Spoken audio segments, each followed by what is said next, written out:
Hello दोस्तों, स्वागत है आप सभी का आप सभी के अपने यूट्यूब चैनल लक्ष्य चुनी ज्ञान से। तो दोस्तों, मेरा नाम है राम जी और आप देख रहे हैं अपना यूट्यूब चैनल लक्ष्य चुनी ज्ञान से।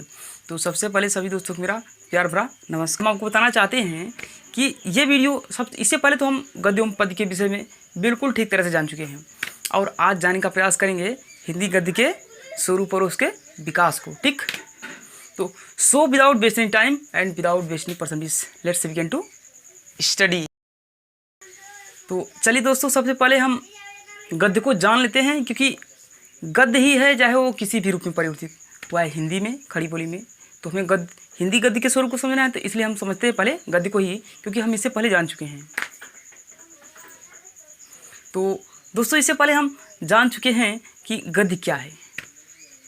तो छंद, ताल, लय एवं तुकबंदी से मुक्त तथा विचारपूर्ण एवं वाक्यबद्ध रचना को गद्य कहते हैं। ठीक है ना। तो अब हम समझने का प्रयास करते हैं हिंदी गद्य के स्वरूप और उसके विकास को। ठीक, तो दोस्तों, इससे पहले हम जान चुके हैं कि हिंदी के प्रतिनिष्ठित एवं साहित्यिक रूप को ही खड़ी बोली कहते हैं। किसको कहते हैं? हिंदी के प्रतिनिष्ठित एवं साहित्यिक रूप को ही खड़ी बोली कहते हैं। ठीक, फिर भी दोस्तों, यहाँ तक तो हम ही जान ही चुके हैं, खड़ी बोली भी स्वयं की बोली नहीं है। यह भी कई भाषाओं या कई क्षेत्रीय बोलियों के सम्मेलन से बनी है। प्राचीन विद्वानों के मान्यता के अनुसार खड़ी बोली का विकास मुख्यतः ब्रज भाषा एवं राजस्थानी से हुआ है। ठीक है ना। लेकिन कुछ विद्वानों की मान्यता है कि इसका आविर्भाव या इसका उत्थान दक्षिणी एवं अवधी भाषा से हुआ है, लेकिन इसमें कोई साक्ष्य प्रमाण उपलब्ध नहीं है। इसका विकास मुख्यतः ब्रज भाषा एवं राजस्थानी भाषा से हुआ है। ये तो हुई खड़ी बोली की बात। अब हम समझने का प्रयास करते हैं हिंदी गद्य को। ठीक है ना। हिंदी गद्य के विकास और उसके स्वरूप।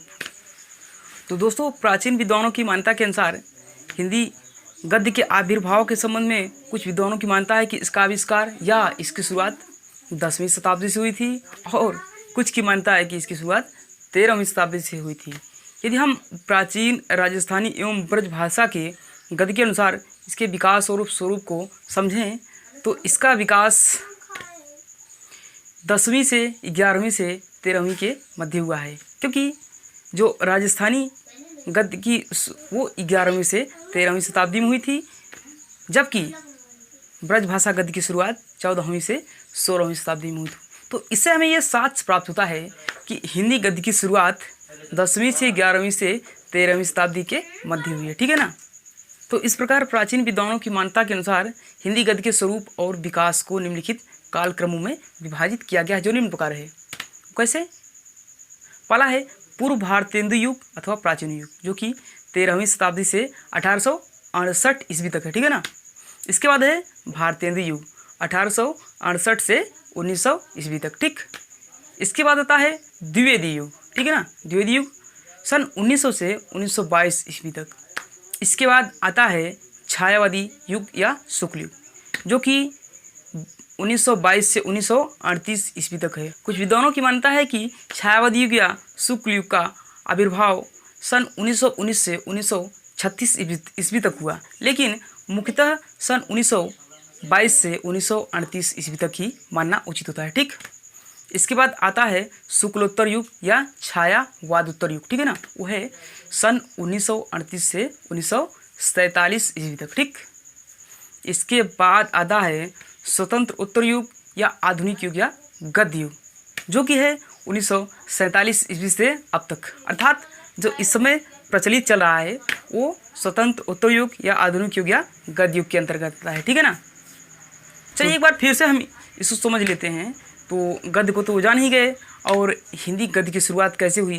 कुछ विद्वान इसको 10वीं शताब्दी से मानते थे, कुछ विद्वान इसको 13वीं शताब्दी मानते थे। लेकिन यदि हम राजस्थानी गद्य एवं ब्रज भाषा के गद्य के मेल से देखें, तो हिंदी गद्य की शुरुआत 10वीं से 11वीं से 13वीं शताब्दी के मध्य हुई है। अर्थात हम कुल मिला के कह सकते हैं कि हिंदी गद्य की शुरुआत 13वीं शताब्दी में ही हुई थी। ठीक है ना। तो इस प्रकार प्राचीन विद्वानों की मान्यता के अनुसार जो भी साक्ष्य प्राप्त होते हैं, प्राचीन विद्वानों की मान्यता के अनुसार हिंदी गद्य के स्वरूप और विकास को निम्नलिखित इस प्रकार से बांटा गया है। कैसे?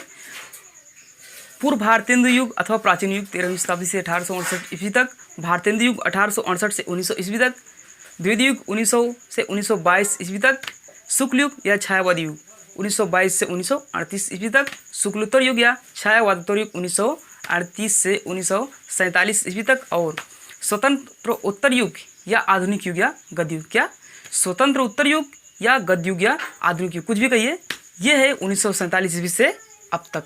तो चलिए आज के वीडियो कंटेंट को बस यहीं तक रखते हैं। यदि वीडियो पसंद आए तो वीडियो को लाइक करना और चैनल को सब्सक्राइब करना और वीडियो को शेयर जरूर करना। थैंक्स दोस्तों, नमस्कार।